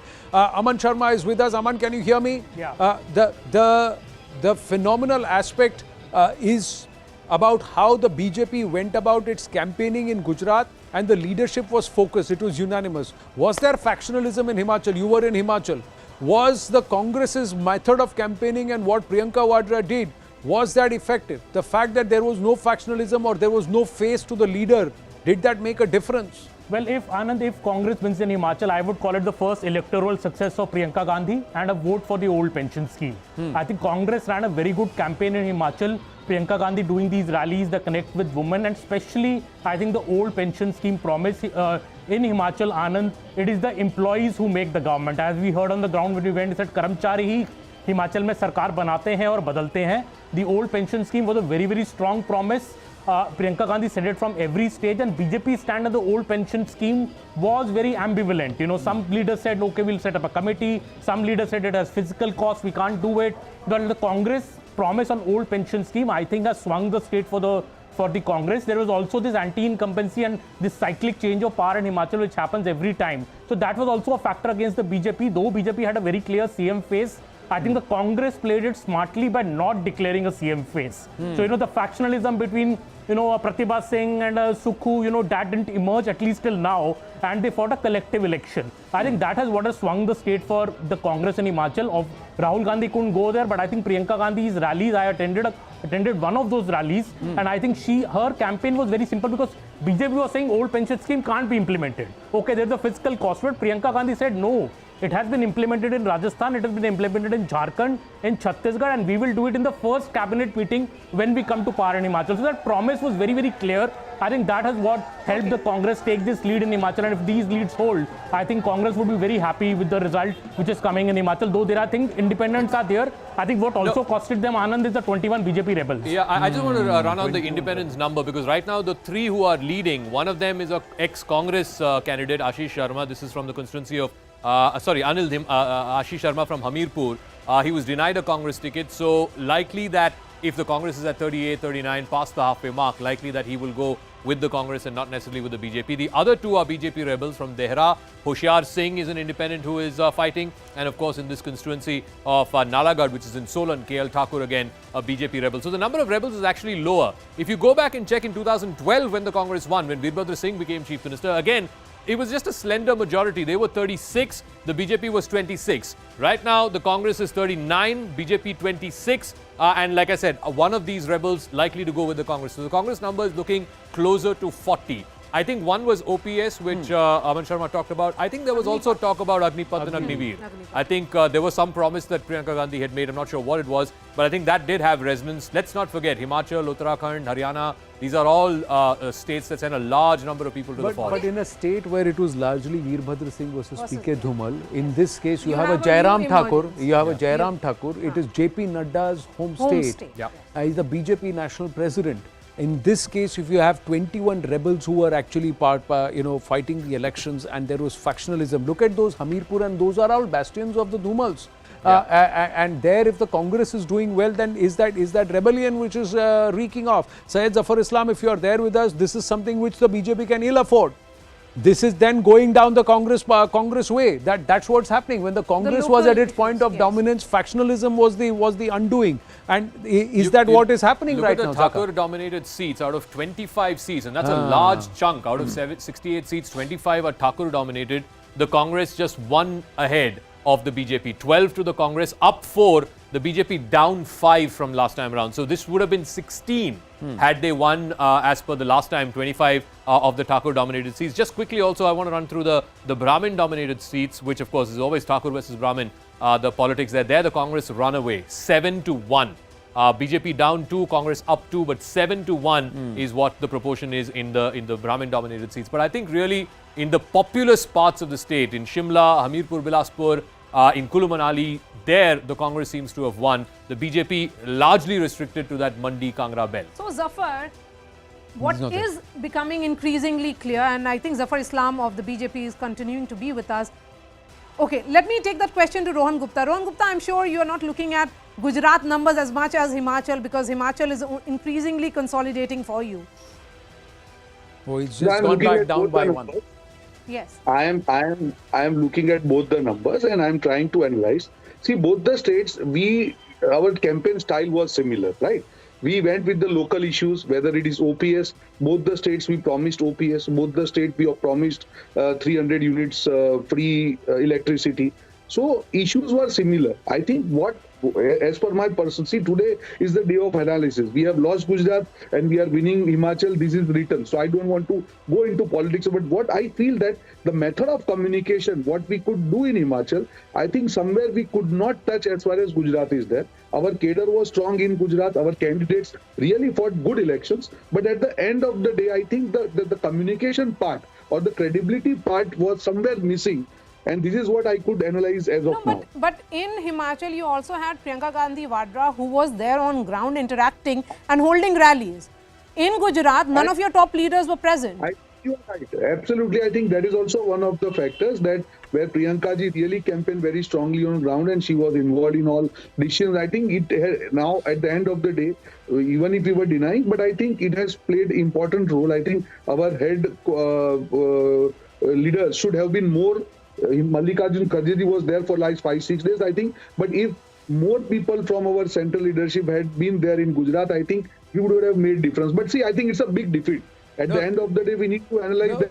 Rohan, the simple point that last time along with the Patidar agitation, Hardik Patel, you had Jignesh Mewani, Alpesh Thakur, you had Ashok Gehlot and Rahul Gandhi also traversing the length and breadth of Gujarat and organizing, doing a lot of rallies and openly mounting a challenge. There was a lot of shore that took you to 77. 77 to 92, can you do it silently? Or should you have made more noise? It's a simple question. It's a no-brainer for anybody. But let's quickly go back to Arun Danta. Arun, you are on ground, celebrations at the BJP headquarters, women, men, everybody doing the dance and with the dhols and the nagaras. What's happening? मिठाई में क्या but रहा है?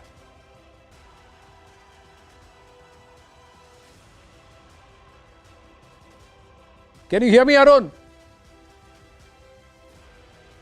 Well, I think we've just lost Arun Dhanta there, and we'll also try and connect with Siddhant Mishra. Plenty of celebrations. It's a moment to celebrate. Ladies and gentlemen, there may be local factors involved in what happened in Himachal, but if the opposition wanted to crowd Prime Minister Narendra Modi and the Prime Minister Narendra Modi led BJP, the state where they had to mount a challenge was Gujarat. And somewhere perhaps the BJP realized that the state where they need to hold on to the narrative or set the narrative, set the tone, is Gujarat. And look at the kind of effort that's been put, and that's what's given them rich dividends. And somewhere it's manifest. Is there any one pocket where you would perhaps fault the BJP of not doing well this time around? Not at all. Look at all the regions. I'm going to go region-wise. Let's start with Saurashtra, which is where the BJP lost big time last time around. Look at the sweep. Out of 54 seats, BJP 45, a gain of 22 seats. Congress just 5 seats, down 25. Yes, the AAP would have hurt the Congress in some pockets. There are 3 seats in Saurashtra where the AAP is currently leading, including in Khambalia, which is the Isudan Gadvi seat. But 45 out of 54 to the BJP in Saurashtra. Go back and check in on 2017. It was 30 to the Congress, only 23 to the BJP. That's a huge change, a sea change in Saurashtra. Yes, 1 because of the Patidar factor, and 2, yes, AAP has hurt the Congress in rural parts of Saurashtra. Let me also look at some of the other regions. Let's look at the North region. That was the other part, Mehsana, Patan, Sabarkantha, Banaskantha, where the Congress did relatively well last time around. This time, out of 32 seats, BJP 25, up 11. Congress down 11. In 2017, go back and check in on how that played out in 2017. It was again Congress in the lead, 17 to Congress and 14 to BJP.